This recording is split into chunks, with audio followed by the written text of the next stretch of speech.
Om Shanti. I withdraw my attention from the outside world and bring it to myself in the present moment.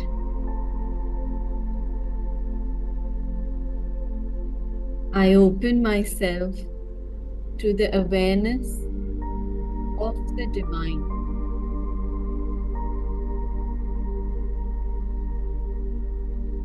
I connect with the divine in my own way.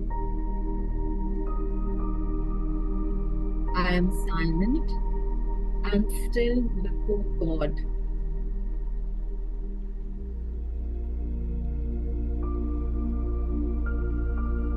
I surrender myself to the divine.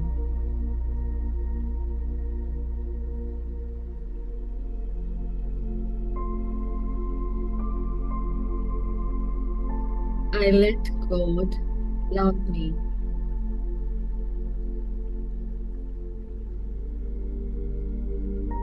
I absorb the eternal beauty and love of God within my heart.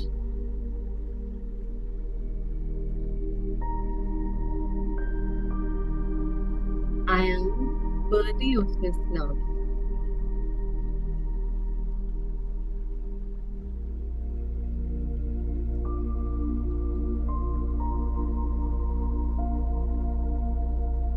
God knows me. God understands me and loves me with unconditional love.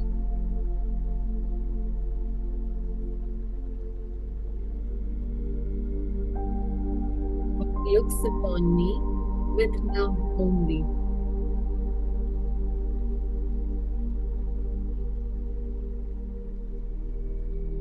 God knows the beginning, the middle, and the end of me.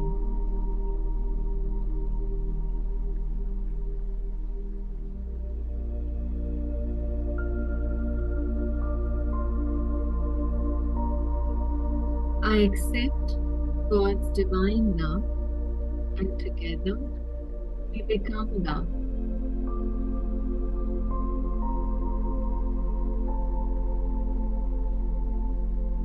I am a child of love.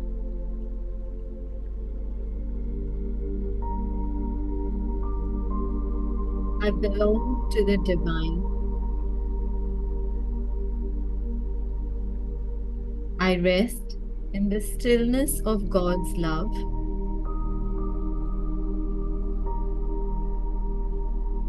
In peace, loving acceptance. I experience pure contentment.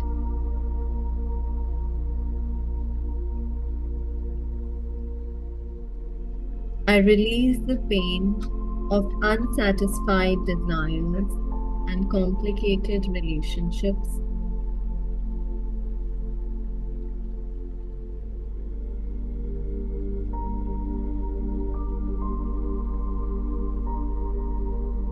Together, combined in love with God, we radiate love.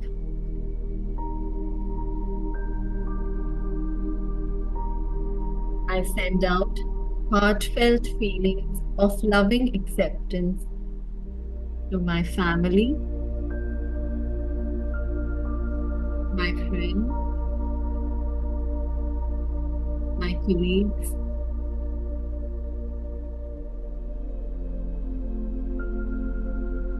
I reach out to their hearts with pure love.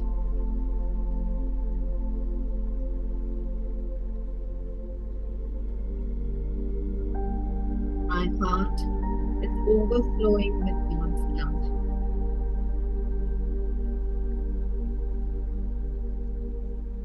Experience.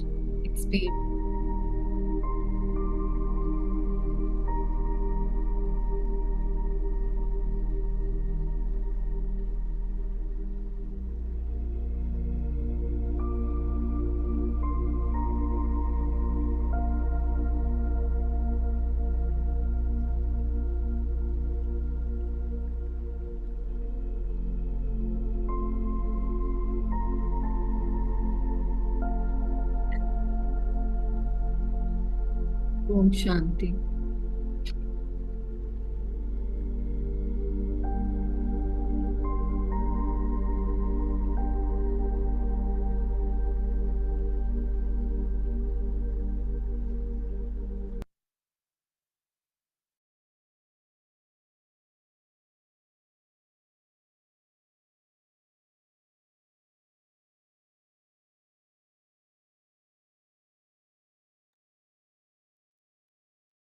Om Shanti. How's everyone doing today?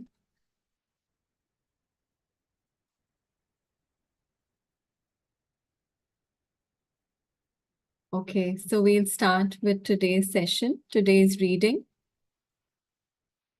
I'll just share the PDF.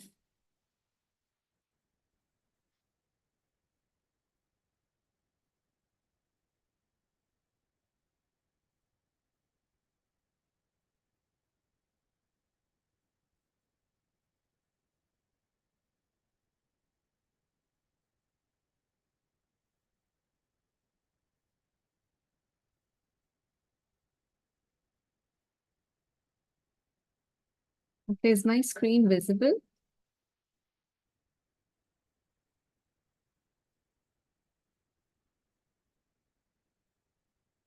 Okay. So today we are continuing with chapter 9. Is it not visible?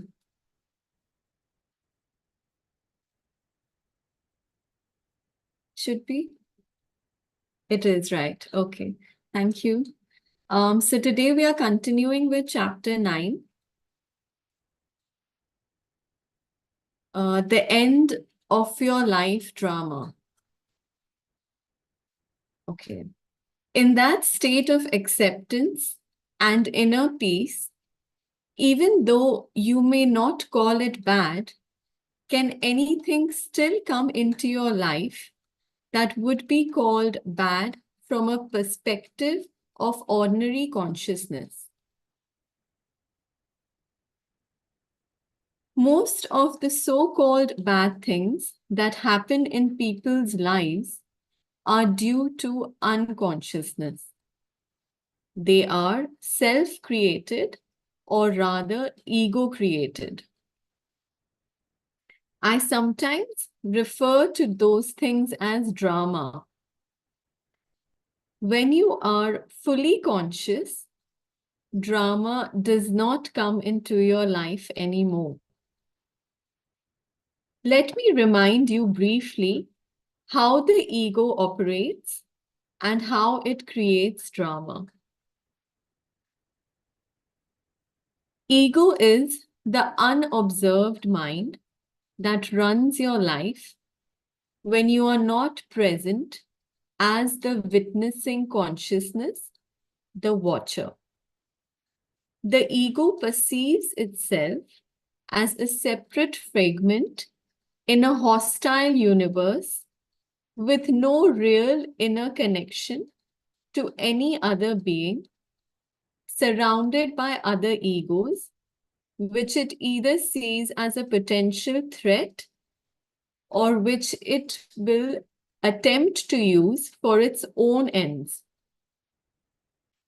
The basic ego patterns are designed to combat its own deep-seated fear and sense of lack. They are resistance, control, power, greed, defensive, attack. So all these are the traits of our ego mind. So if we start identifying ourselves with our mind, all these traits are going to be seen in us. Some of the ego's strategies are extremely clever, but yet they never truly solve any of its problems, simply because the ego itself is the problem. When egos come together, whether in personal relationships or in organizations or in institutions, bad things happen sooner or later. Drama, of one kind or another in the form of conflict, problems, power struggles, emotional or physical violence, and so on. This includes collective evils such as war, genocide, and exploitation, all due to masked unconsciousness. So the author is making it very clear. It's because we are unconscious, we are overpowered by our ego mind, that we are suffering from all these, all these problems in work, in relationships, even to the extent of war. Furthermore, many types of illnesses are caused by the ego's continuous resistance, which creates restrictions and blockages in the flow of energy through the body. When you reconnect with being and are no longer run by your mind, you cease to create those things. You do not create or participate in drama anymore. So it's important that we stay connected to our being and don't get overpowered by the drama which is happening outside. Whenever two or more egos come together, drama of one kind or another ensues. But even if you live totally alone, you will still create your own drama. When you feel sorry for yourself, that's drama. When you feel guilty or anxious, that's drama. When you let the past or future obscure the present, you are creating time, psychological time, the stuff out of which drama is made. Whenever you are not honoring the present moment by allowing it to be, you are creating drama.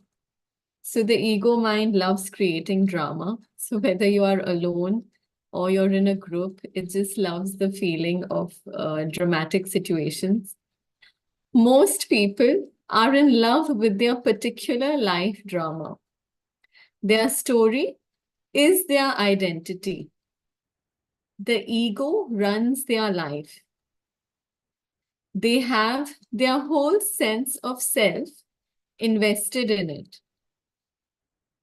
Even they are usually unsuccessful, search for an answer, a solution, or for healing becomes part of it.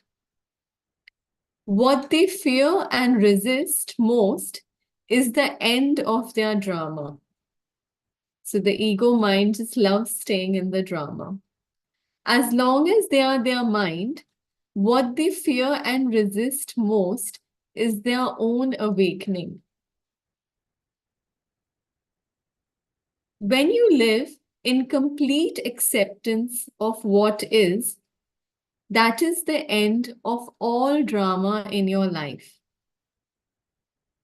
Nobody can even have an argument with you, no matter how hard he or she tries. You cannot have an argument with a fully conscious person. An argument implies identification with your mind and a mental position, as well as resistance and reaction to the other person's position. The result is that the polar opposites become mutually energized. These are the mechanics of unconsciousness. You can still make your point clearly and firmly, but there will be no reactive force behind it, no defense or attack. So it won't turn into drama. When you are fully conscious, you cease to be in conflict. No one who is at one with himself can ever conceive of conflict, states A Course in Miracles. No one who is at one with himself can even conceive of conflict, states A Course in Miracles. This refers not only to conflict with other people, but more fundamentally to conflict within you, which ceases when there is no longer any clash between the demands and expectations of your mind and what is. So once you start disidentifying with your mind, there is no longer any conflict because you are not relating to your ego mind. You've understood that I'm a soul, I'm not my body, I'm not this mind. So that's when, there's no clash with what your mind is, and then there's no conflict as well. Impermanence and the cycles of life. However, as long as you are in the physical dimension and linked to the collective human psyche, physical pain, although rare, is still possible. This is not to be confused with suffering, with mental emotional pain. All suffering is ego created and is due to resistance. Also, as long as you are in this dimension, you are still subject to its cyclical nature and to the law of impermanence of all things. But you no longer perceive this as bad. It just is, because nothing is permanent, so you don't perceive it as bad. Through allowing the isness of all things, a deeper dimension underneath the play of opposites reveals itself to you as an abiding presence, an unchanging deep stillness, an uncaused joy beyond good and bad. This is the joy of being, the peace of God. On the level of form, there is birth and death, creation and destruction, growth and dissolution of seemingly separate forms. This is reflected everywhere. In the cycle of a star or a planet, a physical body, a tree, a flower, in the rise and fall of nations, political systems, civilizations, and in the inevitable cycles of gain and loss in the life of an individual. There are cycles of success when things come to you and thrive, and cycles of failure when they wither or disintegrate, and you have to let them go in order to make room for new things to arise or for transformation to happen. If you cling and resist at that point, it means you are refusing to go with the flow of life and you will suffer. So this is what it is. You have to have full acceptance and no resistance. It is not true that the up cycle is good and the down cycle is bad, except in the mind's judgment. Growth is usually considered positive, but nothing can grow forever. If growth of whatever kind were to go on and on, it would eventually become monstrous and destructive. Dissolution is needed for new growth to happen. One cannot exist without the other. The down cycle is absolutely essential for spiritual realization. You must have failed deeply on some level or experienced some deep loss or pain to be drawn to the spiritual dimension. Or perhaps your very success became empty and meaningless and so turned out to be failure. Failure lies concealed in every success and success in every failure. In this world, which is to say, on the level of form, everybody fails sooner or later, of course, and every achievement eventually comes to naught. All forms are impermanent. You can still be active and enjoy manifesting and creating new forms and circumstances, but you won't be identified with them. You do not need them to give you a sense of self. They are not your life, only your life situation. Your physical energy is also subject to cycles. It cannot always be at a peak. There will be times of low as well as high energy. There will be periods when you are highly active and creative, but there also may be times when everything seems stagnant, when it seems that you are not getting anywhere, not achieving anything. A cycle can last for anything from a few hours to a few years. There are large cycles and small cycles within these large ones. Many illnesses are created through fighting against the cycles of low energy, which are vital for regeneration. The compulsion to do and the tendency to derive your sense of self-worth and identity from external factors such as achievement is an inevitable illusion as long as you are identified with the mind. This makes it hard or impossible for you to accept the low cycles and allow them to be.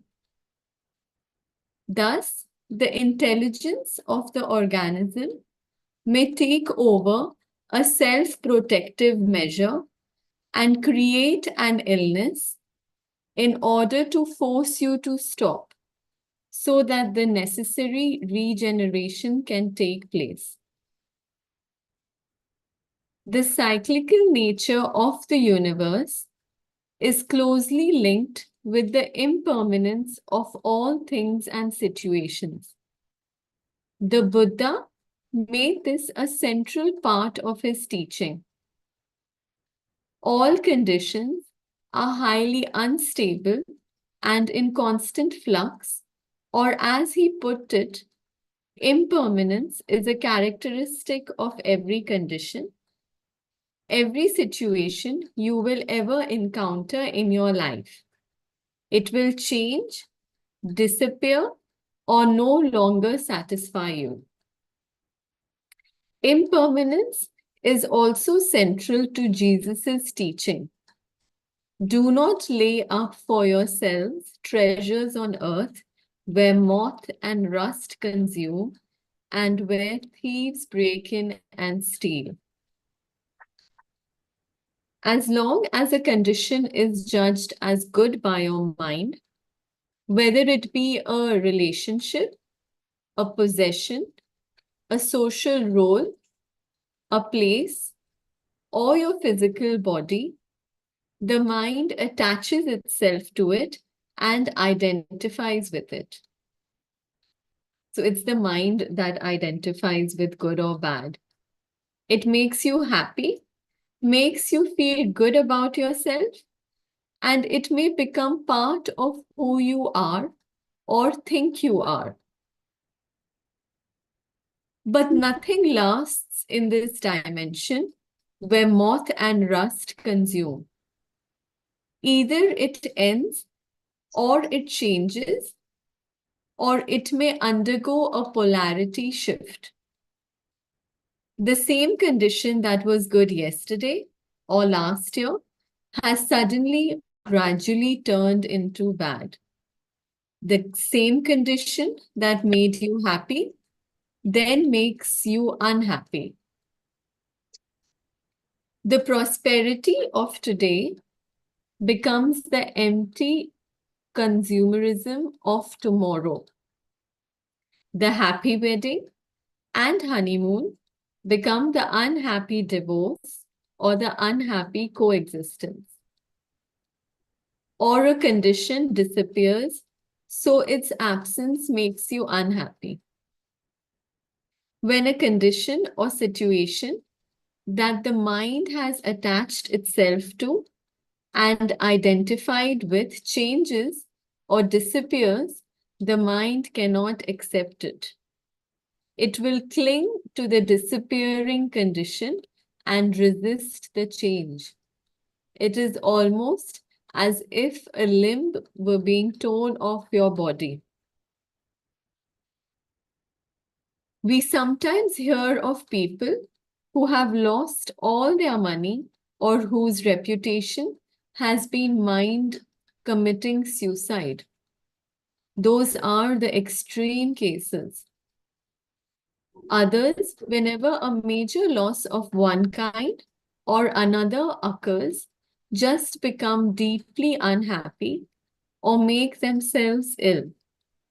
They cannot distinguish between their life and their life situation. I recently read about a famous actress who died in her 80s as her beauty started to fade and became ravaged by old age. She grew desperately unhappy and became a recluse. She too had identified with a condition, her external appearance. First, the condition gave her a happy sense of self, then an unhappy one. If she had been able to connect with the formless and timeless within, she could have watched and allowed the fading of her external form from a place of serenity and peace. Moreover, her external form would have become increasingly transparent to the light shining through from her ageless true nature. So her beauty would not really have faded, but simply become transformed into spiritual beauty. So how beautiful is that, that we start understanding and being aware of our eternal beauty, not the physical beauty that is very temporary. However, nobody told her that this is possible. The most essential kind of knowledge is not yet widely accessible. That's so true, isn't it? The most essential kind of knowledge is not yet widely accessible. Because most of the world is still identifying with their mind. So it's very important to start understanding and practicing I am not my mind. The Buddha taught that even your happiness is dukkha, a Pali word meaning suffering or unsatisfactoriness. It is inseparable from its opposite. This means that your happiness and unhappiness are in fact one.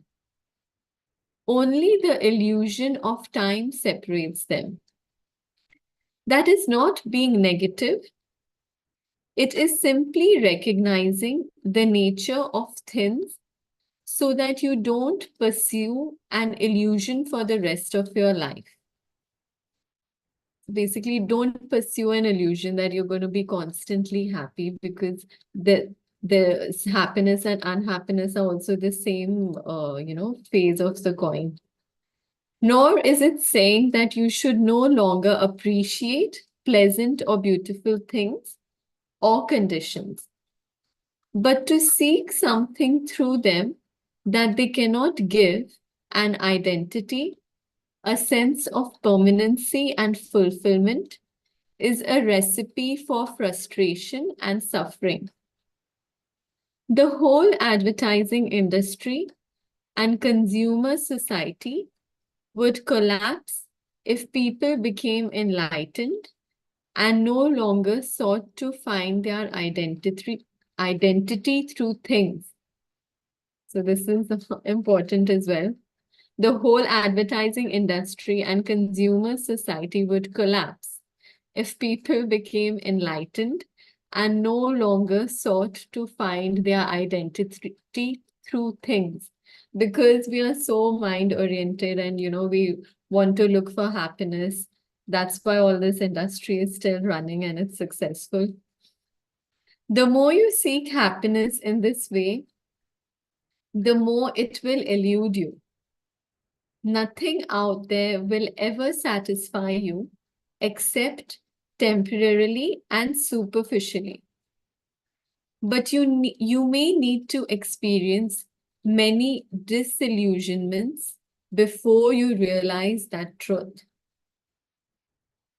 Things and conditions can give you pleasure, but they will also give you pain. Things and conditions can give you pleasure, but they cannot give you joy. Nothing can give you joy. Joy is uncaused and arises from within as the joy of being. It is an essential part of the inner state of peace, the state that has been called the peace of God. It is your natural state, not something that you need to work hard for or struggle to attain. So that's what we think, by going out for dinners or, going for movies, that we'll get that happiness, that sense of joy. But it's actually all pleasure, which also gives pain. The joy is eternal. You don't need to look for it outside. Many people never realize that there can be no salvation in anything they do, possess, or attain. Those who do realize it often become world-weary and depressed. If nothing can give you true fulfillment, what is there left to strive for? What is the point in anything? The Old Testament prophet must have arrived at such a realization when he wrote, I have seen everything that is done under the sun, and behold, all is vanity and a striving after wind. I have seen everything that is done under the sun, and behold, all is vanity and a striving after wind. When you reach this point, you are one step away from despair and one step away from enlightenment. A Buddhist monk once told me, all I have learned in the 20 years that I have been a monk, I can sum up in one sentence. All that arises passes away. This I know. What he meant, of course, was this. I have learned to offer no resistance to what is. I have learned to allow the present moment to be and to accept the impermanent nature of all things and conditions. Thus have I found peace. To offer no resistance to life is to be in a state of grace, ease, and lightness. So basically to have full acceptance for everything. This state is then no longer dependent upon things being in a certain way, good or bad. It seems almost paradoxical, yet when your inner dependency on form is gone, the general conditions of your life, the outer forms, tend to improve greatly. Things, people, or conditions that you thought you needed for your happiness now come to you with no struggle or effort on your part. When you are free to enjoy, and you are free to enjoy and appreciate them while they last. All those things, of course, will still pass away. Cycles will come and go, but with dependency gone, there is no fear of loss anymore. Life flows with ease.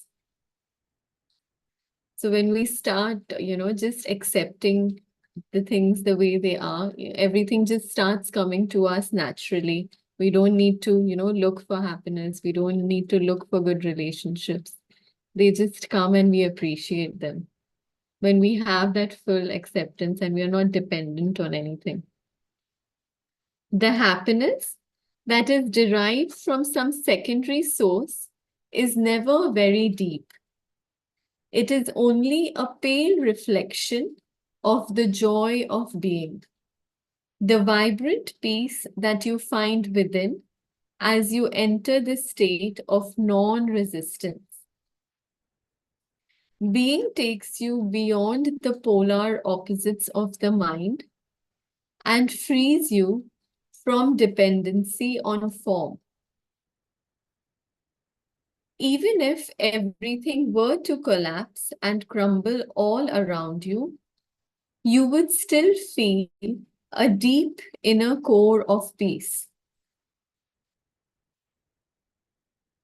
You may not be happy, but you will be at peace, using and relinquishing negativity.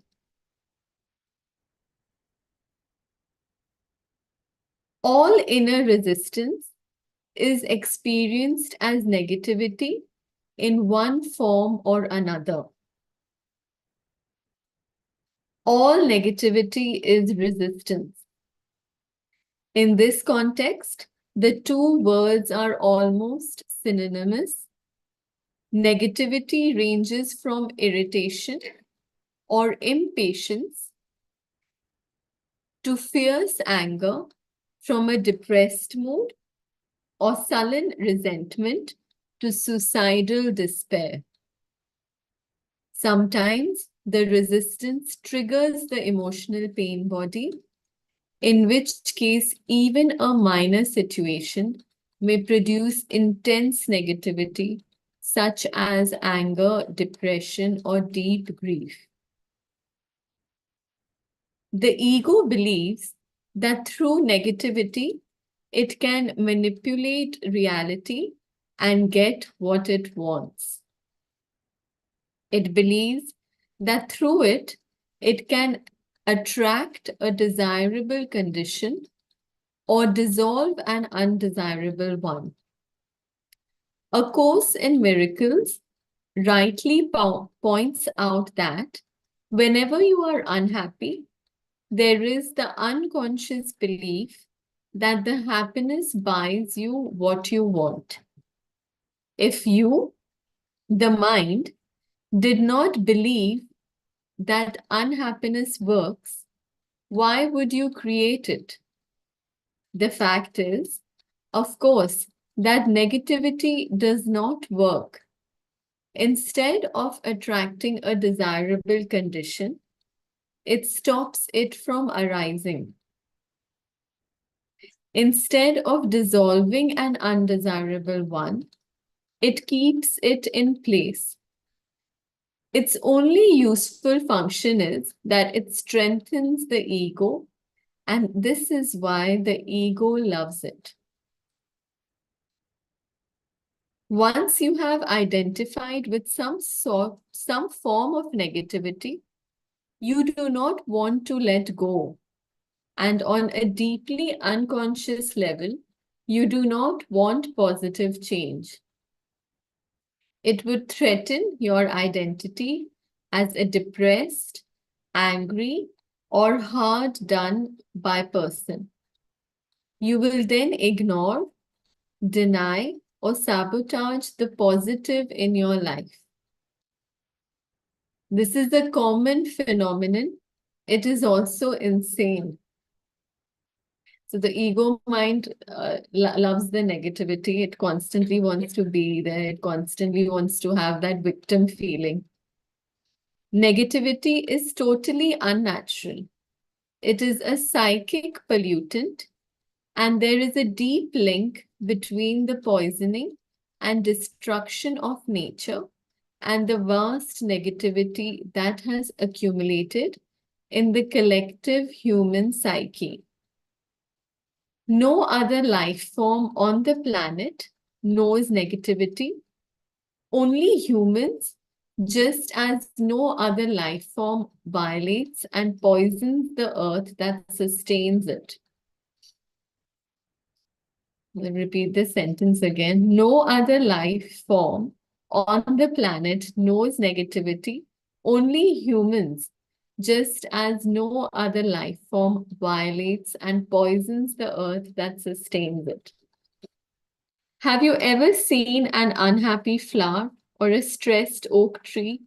Have you come across a depressed dolphin, a frog that has a problem with self-esteem, a cat that cannot relax, or a bird that carries hatred and resentment? The only animals that may occasionally experience something akin to negativity or show signs of neurotic behavior are those that live in those contact with humans and so link into the human mind and its insanity. Watch any plant or animal and let it teach you acceptance of what is. Surrender to the now.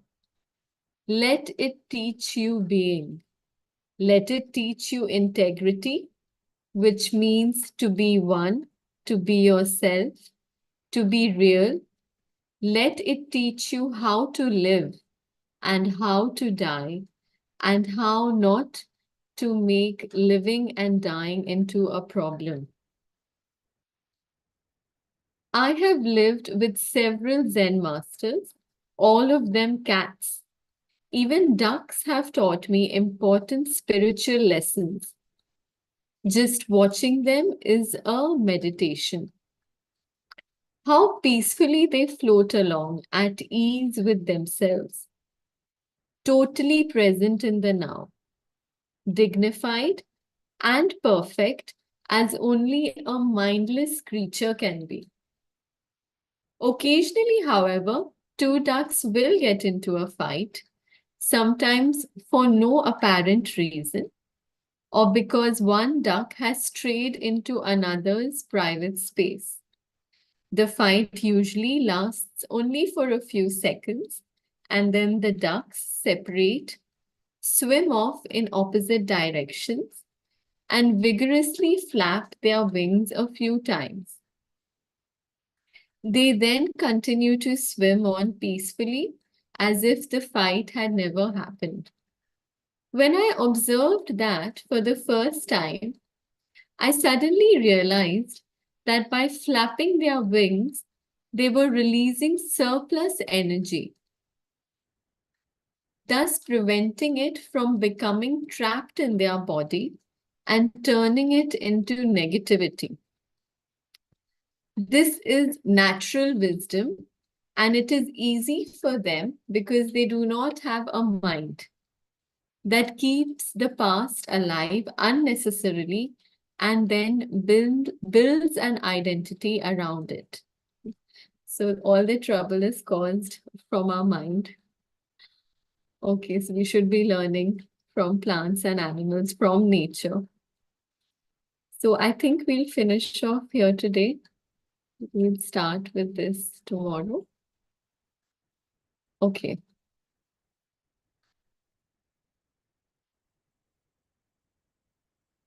Okay.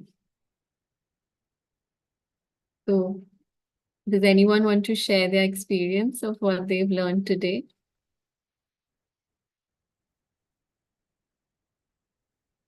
Okay. Yes, Sujata ji. Thank you. Yes. Om Shanti. Am I Oh, audible? yes, you're audible. Yes, you're audible. Yeah, from today I learned that all problems in our life is due to our egoic mind Yeah. because we are identifying ourselves with our egoic mind. Yeah. So this resistance, greed, attack, all these things are creating a lot of problems in our life. Yeah. Control, all these things. And if we can observe nature and learn from them how to come out of this egoic mind, and then we will be not we will not attract negative circumstances, fights and all that which depletes our soul's power, and Yeah. real freedom will be experienced by us. Thank you. Om Shanti. Thank you. Thank you so much, sister. Yeah, that's so true. That's so true. Thank you so much for sharing. Would anyone else want to share, or should we go to the questions? Okay, Kiran ji has raised her hand. Yes, sister.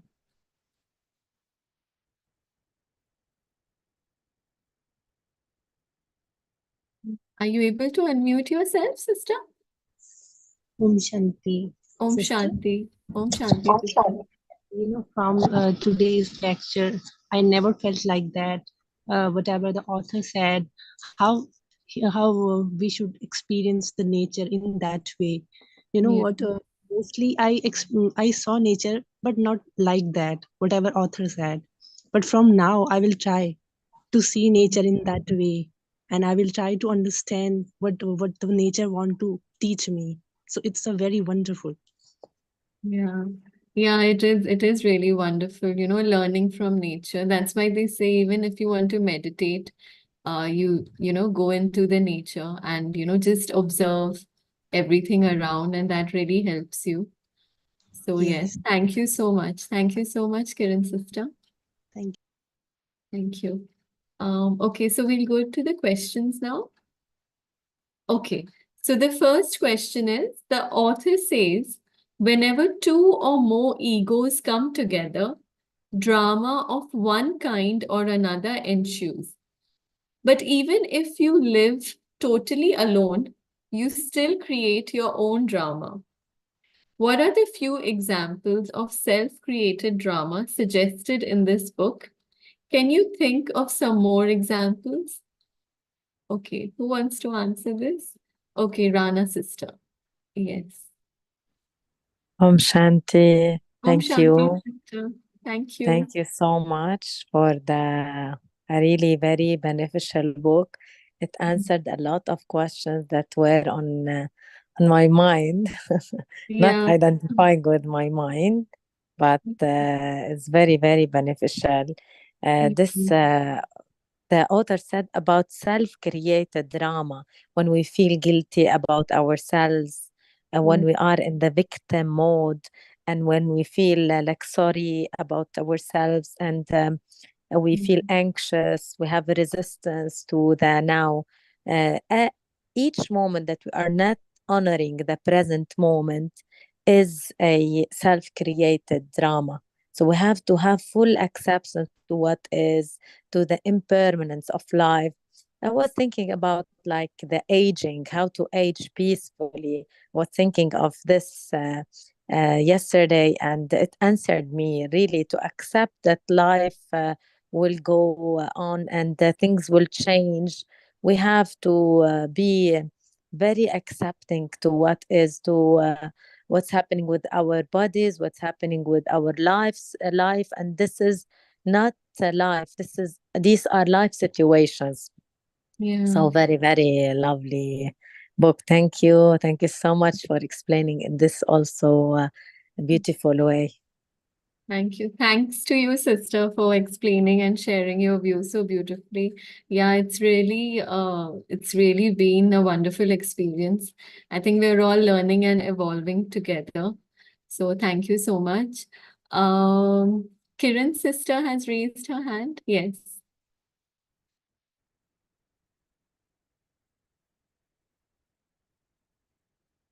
Are you able to unmute, Kiran's sister?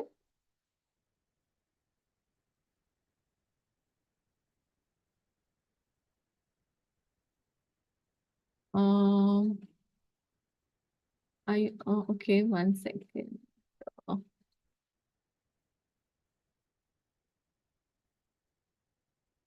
are you not able to unmute, sister?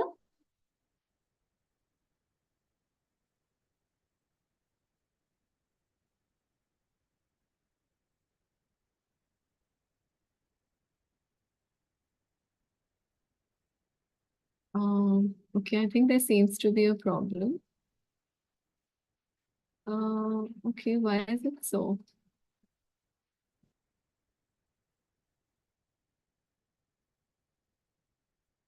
I don't know, I am putting it in the system here, but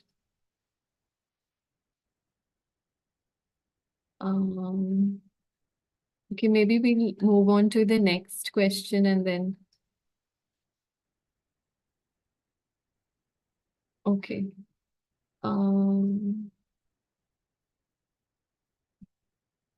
Okay, so what's the next question? Sister, do you want to share your views in the chat box if you're not able to unmute? Okay, Anuja sister has written, when you feel sorry for yourself, that's drama. When you feel guilty or anxious, that's drama. When you let the past or future obscure the present, you are creating time, psychological time, the stuff out of which drama is made. Whenever you are not honoring the present moment by allowing it to be, you are creating drama. Okay, very beautifully put together. Yeah, that's so true. Okay, so the second question, let's move on to that.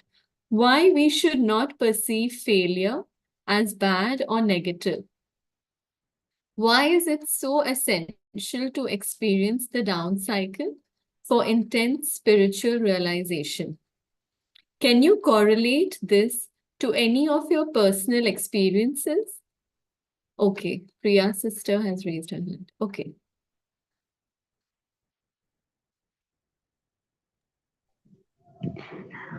Hello, Hello, it's Om Shanti.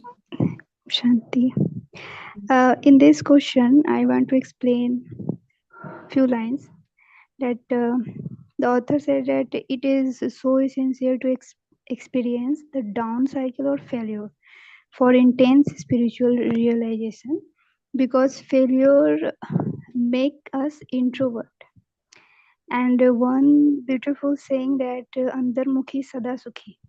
Yeah. But nowadays, if a person is introvert, we don't appreciate his or her. Instead of that, people suggest that you should take a course to become extrovert. And I think this mentality is not good because we understand the importance of introvert. And introvert is the thing which actually connect us with ourselves and with God. Actually, it is the chance to go within and realize that where I am and what I am doing. Thank you, sister.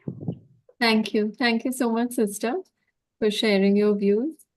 Yeah, that is right that, being introverted, but also it is introverted internally, not externally.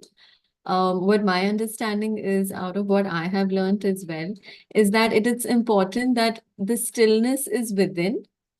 Because when we interact with somebody, whatever they think about us, or, if they say why are we introverted, it's because that is also mind identified, and that is their opinion. But it's important that whatever happens externally, the stillness comes from within. That's what my understanding is. So, yes, Sujata ji. Okay. Om Shanti. Can Om you Shanti. hear me? Hanji, yes, I can hear you. Yeah. We should not perceive failure as negative situation. I consider this from this point of view that considering failure as negative situations comes from our egoic mind. Because Yeah. when we fail, our ego gets hurt and suddenly our egoic mind starts working more and we go into that trap. So if we want to come out of egoic mind as suggested in this book to realize power of now, then we should not perceive failure as a negative situation. Yeah. And it is essential to experience down cycle, because if we are always succeeding, then our ego will always get satisfied and we will not be able to come out of our egoic mind and feel that stillness and peace, and then we will learn this spiritual realization or stillness or being in the present or conscious state. So it is important that we should have a down cycle also, and according to the universe it will always come to everybody as said in this chapter. Yeah. Okay, Om Shanti. Thank you. Shanti. Om Shanti. Thank you so much. Yeah, that's so true, sister. Yeah, that's very true. Okay, so now we'll move on to the next question. Okay, according to the author, to offer no resistance to life is to be in a state of grace, ease, and lightness. Can you suggest some baby steps that can be taken to cultivate this state in our practical life? Okay, so Rajiv ji wants to say something. Yeah. Yes. Am I audible? Yes, you're audible. Yes. Om Shanti. Om Shanti. And to all. There is a very in initial stage, one should have concentrate its breathing on the top of the nostril and in between upper upper lip, upper portion of the lip, and they should watch after closing eyes gently and mouth. Watch the respiration as it comes in, as it goes out. If it is coming from left nostril, left nostril. If it is going out from left nostril, then left nostril, right nostril, other from both nostril, both. They do not need to regulate it. It brought us into the it brought us into the concentrated mind. After that, all things vanish, and you may watch sensation after that. Okay. Sensation of the body. Okay, thank you so much for sharing. Okay, Shashi sister, Shashi ji. Okay. Om Shanti. Om Shanti. Like author explained in his book that our mind, human minds, act as an evil. So, by seeing the natures, like the small animals, insects, how they live together happily, they're fighting also, and they're living together also without any showing any reactions or anything else as well. And we can see also some small childs, small babies, how they are playing together, their their happiness, their unity among themselves.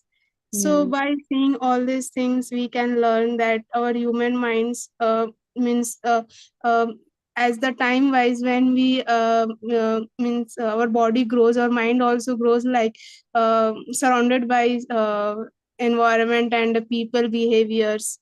So we should also see like this natures and animals, insects, small babies, and we should take lesson from them that we should also live happily and without any guilt, without any means hatred among the peoples. We should learn everyone and every creatures and all. Yeah. That's it. Yeah, that's so true. Yeah. Looking at children, looking at their innocence, that also Yeah. is, it really helps to understand.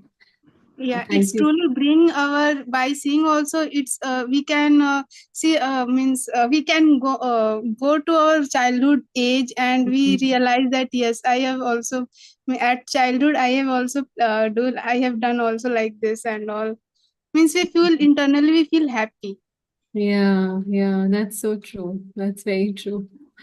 Thank you so much, sister, for sharing. Yeah, thank you. Thank you. Okay, Sujata ji? Yeah. Om Shanti. Om Can Shanti. you hear me?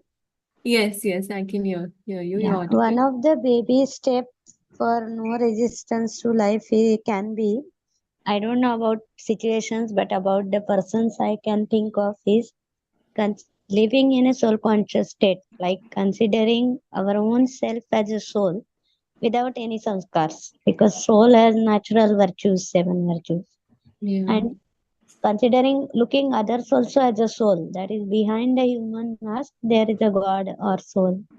Then at least human interactions we can stop resistance and be happy. About life situations, how to remove this resistance, those steps even I want to get some guidance and explanation from anybody in this group. Okay, thank you. Om Shanti. I think the explanation is there itself. If you start experiencing or understanding, you've got the awareness that we are all souls, we are all equal, we all have the same virtues. That is the beginning to start understanding. And it's a slow journey. It does take time, so you have to be patient with yourself. So, yeah, but you have started if you've got the understanding and realization. So you're already on the journey, I feel. Okay. All right. Okay. So, Himanshi sister. Okay. Om Shanti. Am I Om audible? Shanti. Yes, you're audible. Yes. Okay. So, according to the author, to offer to no resistance to life is to be in a state of grace and ease and lightness. So, when we start to uh, stay in the present, so many very first is we are no regret to our past and we are not allowed to empower us.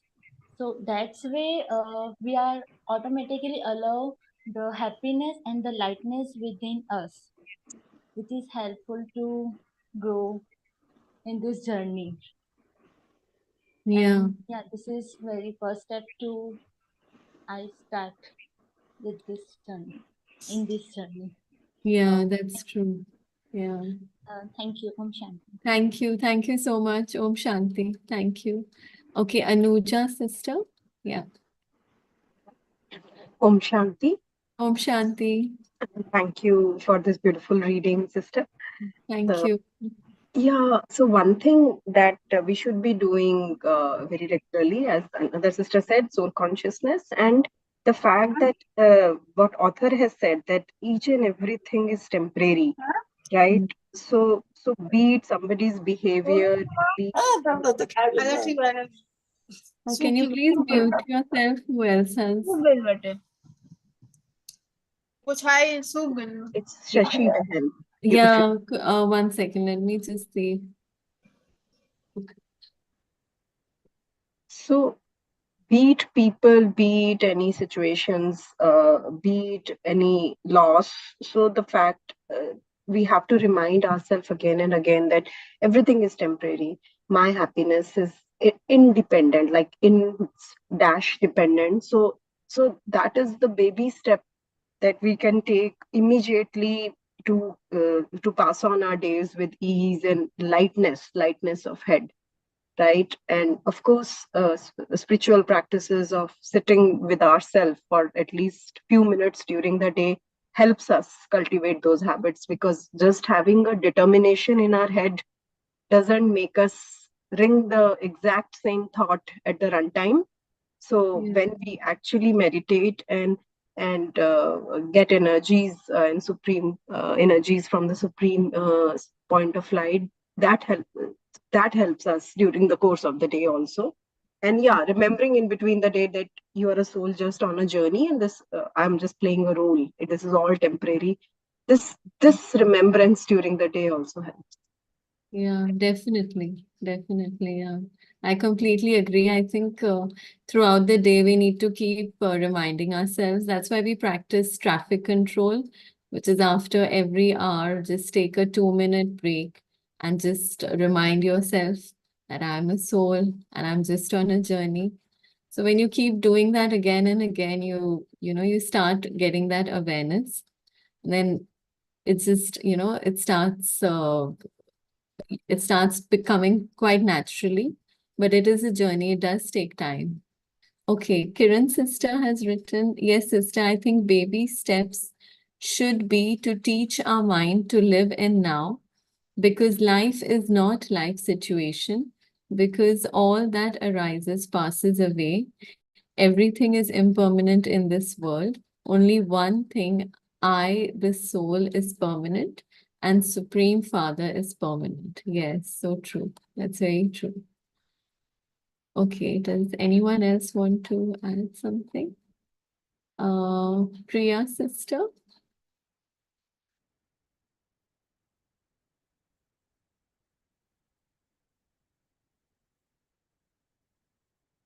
Are you able to unmute, sister? Okay. Sujata? Oh, okay. Okay, Sujata ji also wants to. Yeah. Yes, yes. Om Shanti. Om Can Shanti. you hear me? Yes, yes, I can hear you. I think one of the baby step most important is living in the, like any situation comes, or suppose I am giving example of fight with our loved ones or something, we bring into the past in the current fighting also. So that creates more problem. So we have to live each moment as if it is a completely new moment without any connection to the past. That in that case, new situation will be much lighter. But because we connect it with the past, our memories, our mind always thinks it association. So if Yeah, something is happening now, we associate it with our past memories, past fights, and past experiences. Because of that association, this current situation grows manyfold than what it actually is. yeah, So, if we can live each moment as if it is completely new and has no connection with our past situation, then it will be easy to reduce the resistance and be light and be yeah, peaceful. That is to be in the now, ultimately. Okay. yeah. Thank you. Yeah, that is so true. Thank you so much, sister. Yes, thank you. Priya, sister, are you able to unmute now?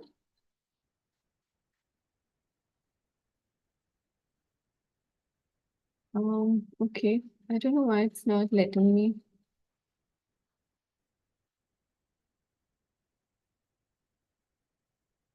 One second. Are you not able to unmute, sister?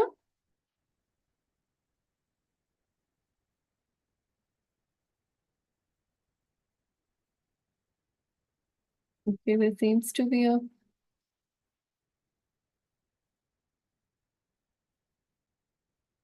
Okay. Well, I have put in a request to unmute you.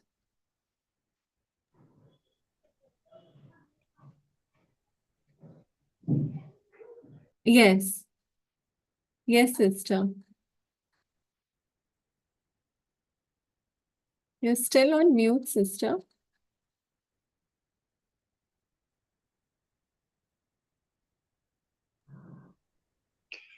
I only want to explain that the examples of nature, Yeah. it is very beautiful because we see everything around us, but we are unable to observe that Yeah. which type of change which type of things are happening. Yeah. And the author highlight that thing that you can learn from each and everything around us, with Yeah. nature, with animals. This is very beautiful line for me. Thank Yeah. you. Yeah, that's so true. Yeah, that is really true. We start getting more aware of our surroundings. That really helps. Yes. Thank you so much, sister. Okay, does anyone else want to add something? Or we'll end this session today. Thank you so much, everyone. So for interacting, it becomes really nice. It's like a family now. We've been together for a few weeks. So it's really nice when everyone participates. So thank you, each and every one of you, for joining. And we'll see you again tomorrow. We'll continue. Thank you so much. Thank you. We'll end this session with a beautiful song then. Thank you. Om Shanti.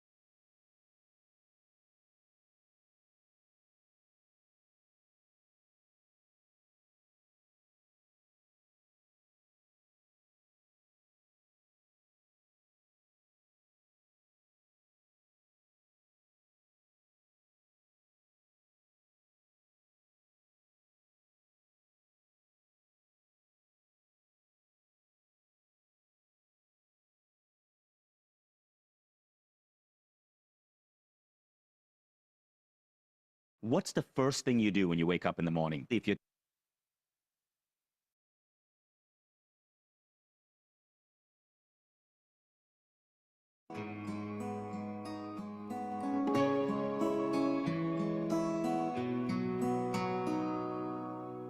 Sometimes I'm not sure who I am, or even if I'm where I'm supposed to be. Grateful for all of my memories, starting to feel like I need new air. Today isn't my forever. I'm always changing for the better. Listen closely to my soul, to know what I've got to let go. And every single day I'm looking forward. Be brave, embrace change, taking steps into the unknown, breaking free, finding clarity. What's best for me, I will find my way. Every single day I find my way. Nothing is good, nothing is bad. Let life happen and take it all in.